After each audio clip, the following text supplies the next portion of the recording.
హిందూ వారసత్వ చట్టం 1956 యొక్క మొత్తం నిర్మాణం మరియు దానిలోని ముఖ్య భాగాలను ఈ వీడియోలో మనం తెలుసుకుంటాం. ఈ చట్టం హిందూ మతానికి చెందిన వ్యక్తుల ఆస్తి వారసత్వాన్ని నియంత్రిస్తుంది. ఈ చట్టంలో మొత్తం 4 అధ్యాయాలు అంటే 4 చాప్టర్సు, 31 సెక్షన్లు మరియు 1 షెడ్యూల్ ఉన్నాయి. మొదటి చాప్టర్లో ప్రాథమిక అంశాలకు సంబంధించి ఉన్నాయి. ఈ మొదటి అధ్యాయంలో మొత్తం 4 సెక్షన్లు ఉన్నాయి. ఈ భాగం చట్టం యొక్క ప్రాథమిక పరిధి మరియు ముఖ్యమైన నిర్వచనాలను వివరిస్తుంది. ప్రాథమిక పరిధి అంటే ఈ చట్టం ఎవరికి వర్తిస్తుంది, హిందువులు, బౌద్ధులు, జైనులు, సిక్కులు మరియు ఎవరికి వర్తించదు, ముస్లింలు, క్రైస్తవులు వంటి వారు అనే విషయాన్ని ఈ సెక్షన్లు స్పష్టం చేస్తాయి. అలాగే ఆస్తిపై పురుషుల మరియు స్త్రీల పరిమిత హక్కులు ఎలా సంపూర్ణ హక్కులుగా మారుతాయి వంటి ముఖ్యమైన అంశాలకు ఈ అధ్యాయం పునాది వేస్తుంది. ఇక రెండో చాప్టర్లో వీలునామా లేని వారసత్వం గురించి సంబంధించిన సెక్షన్స్ ఉన్నాయి. ఈ రెండో అధ్యాయంలో చట్టంలోని అతి ముఖ్యమైనది. ఈ రెండో అధ్యాయం చట్టంలోని అతి ముఖ్యమైనది మరియు ఇందులో మొత్తం 25 సెక్షన్లు ఉన్నాయి. సెక్షన్ 5 నుండి సెక్షన్ 29 వరకు ఉన్నాయి. ఒక వ్యక్తి వీలునామా రాయకుండా చనిపోతే అతను లేదా ఆమె ఆస్తిని ఎలా పంచాలో ఈ అధ్యాయం వివరిస్తుంది. పురుష హిందువుల వారసత్వం సెక్షన్ 8 ప్రధానంగా పురుషుల వారసత్వ క్రమాన్ని వివరిస్తుంది. మొదట క్లాజ్ 1 వారసులకు ఆస్తి వెళ్తుంది, వాళ్ళు లేకపోతే క్లాజ్ 2 వారసులకు వెళ్తుంది. స్త్రీ హిందువుల వారసత్వం సెక్షన్ 15 స్త్రీల వారసత్వ క్రమాన్ని వివరిస్తుంది. ఇది పురుషుల వారసత్వం కంటే భిన్నంగా ఉంటుంది. ఈ క్రమంలో ముందుగా పిల్లలు, భర్త, ఆ తర్వాత భర్త కుటుంబం వంటి ప్రాధాన్యతలు ఉంటాయి. అనర్హతలు హత్య చేసిన వారికి, అలాగే కొన్ని సందర్భాల్లో మతం మారిన వారి సంతానానికి వారసత్వ హక్కులు లేకపోవడం వంటి అనర్హతలను ఈ అధ్యాయం స్పష్టం చేస్తుంది.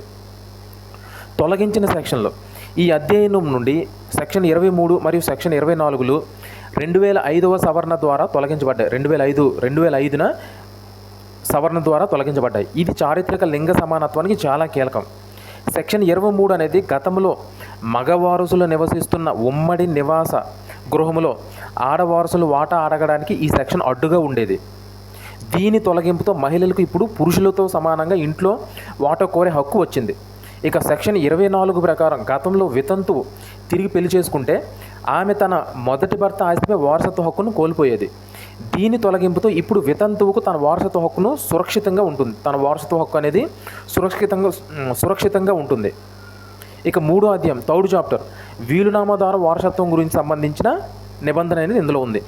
ఈ 3వ అధ్యాయంలో కేవలం 1 సెక్షన్ మాత్రమే ఉంది, అది సెక్షన్ 30. ఈ సెక్షన్ 30 అనేది హిందూ మతానికి చెందిన ప్రతి వ్యక్తికి తన ఆస్తిని వీలునామా ద్వారా తనకు నచ్చిన వారికి పంపిణీ చేసే స్వేచ్ఛనిస్తుంది. ముఖ్యంగా మితాక్షర ఉమ్మడి కుటుంబ ఆస్తిలోని తన వాటాను కూడా వీలునామా ద్వారా బదిలీ చేయవచ్చని ఈ సెక్షన్ స్పష్టం చేస్తుంది. దీని ద్వారా పాత చట్టాల్లో ఉన్న సర్వైవర్షిప్ నియమాన్ని, అంటే ఆస్తి మిగిలిన కుటుంబ సభ్యులకే వెళ్ళాలనే నియమాన్ని ఈ చట్టం అధిగమించింది. చాప్టర్ 4 అనేది చాప్టర్ 4 అధ్యాయంలో కూడా కేవలం 1 సెక్షన్ మాత్రమే ఉంది, అది సెక్షన్ 31. ఈ సెక్షన్ 31 అనేది 1960లోనే తొలగించబడింది. ఈ చట్టం మొదట్లో అమల్లోకి వచ్చినప్పుడు దీనికి విరుద్ధంగా ఉన్న పాత చట్టాలన్నింటిని రద్దు చేయడానికి ఈ సెక్షన్ ఉద్దేశించబడింది. ఆ పని పూర్తయిన తర్వాత న్యాయ పుస్తకాలను సరళతరం చేయడానికి దీన్ని తొలగించారు. ఇక ఒక షెడ్యూల్ ఉంది. ఈ చట్టంలో చివరిగా ఒకే షెడ్యూల్ ఉంది. దీనిలో 2 క్లాజులు ఉన్నాయి. ఈ షెడ్యూల్లో 2 క్లాజులు ఉన్నాయి. క్లాజ్ 1 అనేది వారసుల జాబితాను కలిగి ఉంటుంది. వీరు భర్త, కొడుకు, కూతురు, తల్లి మరియు మరణించిన వారి సంతానం వంటి అత్యంత దగ్గర బంధువులు. ఈ వారసులు ఎప్పుడు మొదట ఆస్తిని పొందుతారు. ఇక క్లాజ్ 2 ఈ భాగం క్లాజ్ 2 భాగం అనేది వారసుల జాబితాను కలిగి ఉంటుంది. ఇది కూడాను వారసుల జాబితాను కలిగి ఉంటుంది. వీరు 9 ఎంట్రీలుగా విభజించబడింది. తండ్రి నుండి మొదలుపెట్టి మేనమామలు, అత్తల వరకు ప్రాధాన్యత క్రమంలో ఉంటారు. క్లాజ్ 1 వారసులు లేకపోతేనే ఈ రెండో జాబితా అనేది క్లాజ్ 2 అనేది అమల్లోకి వస్తుంది. ఇక ఇప్పుడు చట్టం లోపలికి వెళ్దాం. Act number 30 of 1956 enacted on 17th June 1956. ఈ చట్టం యొక్క పూర్తి పేరు హిందూ వారసత్వ చట్టం 1956. ఇది 1956 జూన్ 17న అమల్లోకి వచ్చింది. దీన్నే చట్టపరంగా యాక్ట్ నెంబర్ 30 ఆఫ్ 1956 అని కూడా పిలుస్తారు. పర్పస్ ఆఫ్ ది యాక్ట్ అంటే చట్టం యొక్క ముఖ్య ఉద్దేశం ఏంటంటే an act to amend and codify the law relating to interstate succession among Hindus. అంటే ఈ చట్టాన్ని రూపొందించడానికి ఉన్న ముఖ్య ఉద్దేశం ఏమిటంటే హిందువుల మధ్య వంశపారంపర్య హక్కుల గురించి ఉన్న చట్టాలను సవరించి వాటిని శాసన రూపంలో తీసుకురావడం కోసం రూపొందించిన చట్టం. దీన్ని కొంచెం లోతుగా అర్థం చేసుకుంటే ఇందులో అమెండ్, కోడిఫై, ఇంటర్స్టేట్ సక్సెషన్ అనే పదాలకు మనకు స్పష్టమైన అర్థాలు మనకు తెలిసి ఉండాలి. ఇక్కడ మనకి కోడిఫై అంటే ఏంటంటే చట్టాలను శాసన రూపంలోకి తీసుకురావడం. అంటే అంతకుముందు హిందువుల మధ్య ఆస్తి వారసత్వం అనేది తరతరాలుగా వస్తున్న ఆచారాలు, కట్టుబాట్లు, ఇంకా అప్పటి కోర్టుల్లో ఇచ్చిన తీర్పుల ఆధారంగా ఉండేది.